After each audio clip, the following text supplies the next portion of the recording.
Območje, ki ga pokriva lokalna akcijska skupina Goričko, se sooča s številnimi izzivi. Med drugim z le delnim delovanjem in nastopanjem lokalnih ponudnikov kmetijskih pridelkov in prehrambenih produktov na trgu, kakor tudi z le priložnostnim sodelovanjem. Na drugi strani pa se območje sooča tudi s premajhno oskrbo lokalnega prebivalstva, javnih zavodov in drugih institucij z lokalno pridelano hrano. Da bi omenjeno izboljšali, je tudi cilj projekta Skupaj za podeželje, v katerem sodelujejo trije projektni partnerji: Zavod Kotlevina, Zavod za turizem, šport in kulturo Šalovci ter Dom Brigita. Pod okriljem projekta so izvedli številne aktivnosti. Eno je bilo ustvariti mrežo partnerjev, ki bi se zavezali, da bodo sodelovali, potem tudi opremiti prvo promocijsko-informacijsko stičišče v okviru tega projekta, kjer se bodo ravno ti ponudniki, ki bodo združeni to partnersko mrežo, tudi predstavljali in se jim bodo ponujali izdelki, torej tudi, pa ne samo izdelki, tudi njihove storitve. Potem pa je tu še tudi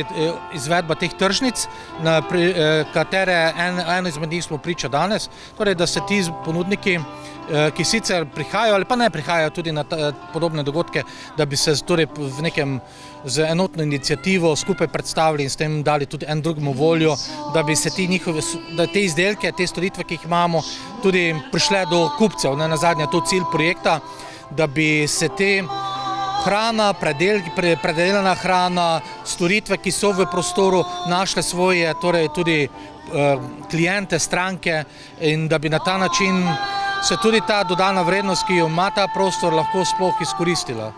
V mrežo lokalnih ponudnikov je trenutno povezanih 8 članov. Naš cilj je širiti mrežo, to je samo spodnja meja, katero smo si zastavili, to smo že dosegli. Ena od limit je, torej ta omejujoči dejavnik je, da je v prvem fokusu so pripadniki ranljivih skupin, tako da tu ali starejši, ali mlajši, ali zlasti pripadniki madžarske skupnosti, torej tisti, ki jim že zelo dobro gre, ki so se sami dobro znašli na trgu, tisti niso primarno v fokusu, seveda so povabljeni k sodelovanju, tudi take imamo, vendar želimo spodbuditi s tem projektom predvsem tiste, ki jim še manjka nekaj tega, te podpore, te spodbude. In zato so dobri taki projekti, ravno da se usmerijo tudi v take, ki sicer imajo kvalitetne izdelke, ni pa je pa zadosti priložnosti in potrebujejo nekoga, da jim to nekako pomaga pripeljati njih, spoznati jih z potencialnimi strankami. Namreč mi bomo imeli v tega projekta tudi delavnice oziroma bomo izobraževali tako ponudnike kot tudi potrošnike, da bi se lažje našli, da bi se tudi v prihodnosti mogoče te, kot pravimo, kratke verige, kratke poti še lažje vzpostavile, da bi neke inštitucije, javne inštitucije raje naročale pri lokalcu, domačem, tudi če ima manjšo zalogo, tudi če ima kvaliteti primerno ceno, ki včasih ne more konkurirati z hiperprodukcijo nekih, masovnih predelovalcev hrane ali kakorkoli že, ampak da bi v tem prepoznali, da s tem delajo tudi neko drugo vlogo izpolnjujejo s tem, namreč da če se bodo domači ponudniki hrane, domači proizvajalci lahko ekonomsko učvrstili, utrdili v tem prostoru, in če bodo to prepoznali naslednje generacije tudi, potem se ta prostor ne bo praznil, potem bo prosperiral, potem je neka tudi, recimo temu tako, trajnostna prihodnost temu prostoru dobro zapisana. Na stojnicah v središču Moravskih Toplic so se tokrat predstavljali sokovi Gergek, Zavod za turizem, šport in kulturo Šalovci, Čebelarstvo Zorjan in ekosocialna kmetija Kotlevina. Pred kamero smo povabili Stanka Zorjana, ki se s čebelarstvom ukvarja že dobrih 35 let, na stojnici pa se je predstavljal z medom, medenimi izdelki in figuricami iz voska. K projektu je pristopil zaradi prodaje, pa zaradi promocije največ. Izpostavlja, da je povezovanje ključnega pomena, saj sam kot majhen ponudnik težko uspeš. Prodreš bolj težko na trg in z neko povezavo pa prej prideš na trg, lažje prideš na trg.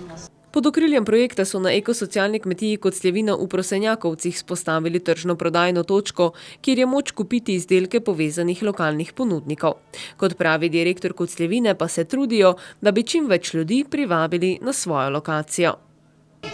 Kar projekti dajo, vse tisto, kar mi sami počnemo, skušamo zdaj preko teh promocijskih poti predstavljati v nekih turističnih centrih,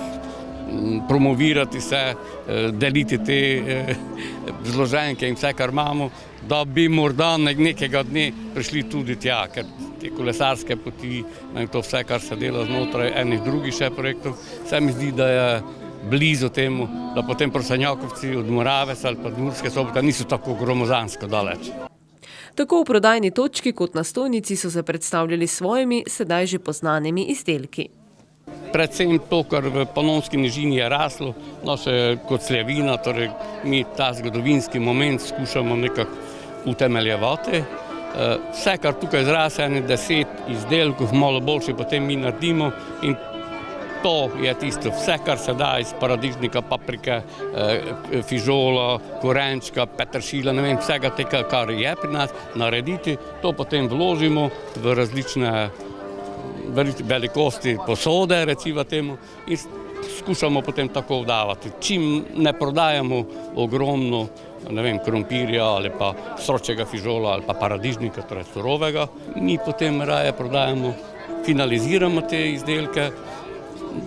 skušamo dodajati temu tradiciji, te momente sodobnosti, modernosti, postmodernosti in na ta način oblikujem potem nek asortiment, za katerega se ljudje več ali manj zanimajo. Projekt Skupaj za podeželje, katerega koordinator je Društvo za prepih znanja in informacij Veter, se zaključuje letos oktobra.